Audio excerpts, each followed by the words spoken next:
You ask Tiger to solve. This deals with linear equations with one unknown. The final result is t equals -13. Let's solve it step by step. Simplify the expression. Expand the parentheses. Simplify the arithmetic. Group all constants on the right side of the equation. Add 56 to both sides. Simplify the arithmetic.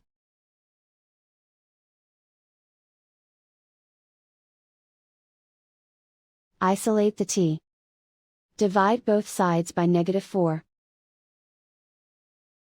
Cancel out the negatives.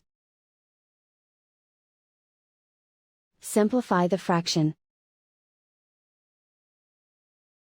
Move the negative sign from the denominator to the numerator. Find the greatest common factor of the numerator and denominator.